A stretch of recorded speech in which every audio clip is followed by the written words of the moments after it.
Attention is the real currency of our world. Large corporations would do anything to try and keep us glued to our screens for even an extra minute.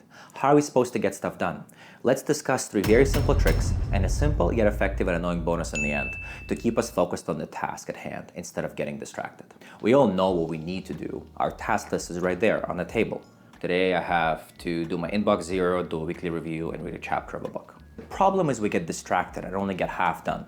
To fight it, first we need to understand that our vision has massive control over our attention, and everything we do is learned behavior. Think about it. Every single infant in the world starts with no language. They make random sounds until some of these noises get excitement and attention from their parents, teaching them that the word for father is dada or papa or daddy. This is a simple concept called operant conditioning. It is different from classical conditioning, popularized by researcher Pavlov and his dog. Classical conditioning means that we simply associate the 2 actions in time, like food and a bell. Operant conditioning means that we learn behavior from rewards and punishments. Famous researcher B.F. Skinner looked at animals learning to pull a lever if they were first taught that by pulling the lever, they were rewarded with food. We live in a world where our brain, our vision, and our psychology controls us. So let's learn how to trick it. Hi, I'm Paul. I'm a full-time ER doctor and a part-time efficiency nerd. I believe that time is the most valuable currency we have. So on this channel, we talk about how to optimize our life with the goal of freeing up 2 hours every day to get anything we want done. Our eyes and vision are the gateway to our attention. So our first trick is to mess with how we see the world. When we open our phones, we are greeted by a cascade of colors. Hundreds of thousands of dollars are spent on designing logos that draw our attention by their sheer brightness, their gradient, or a distortion that makes us feel uneasy. Let's take away that distracting power. We can turn our phone into grayscale mode. Black and white or grayscale screen disarms the ability of app logos to pull our visual attention to them. On Android, you would go to Settings, Accessibility, Color and Motion, Color Correction, and select Grayscale. On an iPhone, you would go to Settings, Accessibility, Display and Text Size, toggle on Color Filters, and select Grayscale. On Android, you can turn on Accessibility shortcut. And on an iPhone, you can add a button via accessibility shortcuts. But even with our phones turned to gray, our mind likes to wander. So let's talk about a simple trick and a pro tip to turn it back to task at hand. The second tip is related to a concept in neuroscience called inhibition of return. You see, our brain is lazy. It wants to spend as little energy as possible on things that it already knows, but it is attracted to the new and shiny. It is thought that we form spatial and visual maps of our surroundings, sort of a 3D picture of what we see and things around us. Even though we are focused on our laptop, our brain and attention actually wander across that entire map.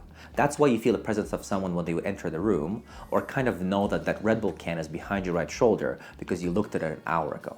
Inhibition of return means that our brain avoids wasting energy looking at something we don't need on our existing visual map. Imagine if you're in a busy Costco parking lot looking for your bright yellow car because you forgot where you parked it. But there are like 10 bright yellow cars around you. First, you will glance at the car to your left and realize that it's not yours. Our brain will then actively resist looking at that car again because it already knows that it's not your car. In simple terms, that is inhibition of return of action. When we stare at the same laptop screen for hours, typing up a work Excel sheet, our brain gets bored and its ability to return to task slows down. We can trick it by setting our desktop to change on an hourly timer to a random bright image.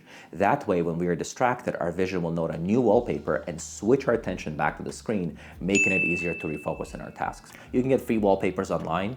Unsplash.com is my favorite, not sponsored, but linked below. Pro tip is using some images, but not all, with faces in them. Our vision jumps to the eyes, above all else using something called visual saccades. We'll talk about these in a future video. Make sure you sub so you don't miss it. We tend to get work done in a familiar space like our office, and bad habits become part of our routine. The third trick aims to help us break those habits. Bad habits seep into our routines, like always starting our workday by checking Instagram for 45 minutes. And over time, it gets harder to break these. People dedicate their entire PhDs to understand habit formation and have actually looked if the environment affects habit strength. First, we need some definitions. Research papers often explain actions as goal-oriented, meaning done for a reward, like an animal pulling a lever to get food.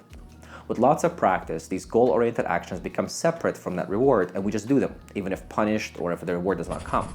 At this stage, we call them habits. In a 2021 study in the Journal of Behavioral Neuroscience, researchers had rats learn a reward action in setting A with its own smell, visual, and physical features.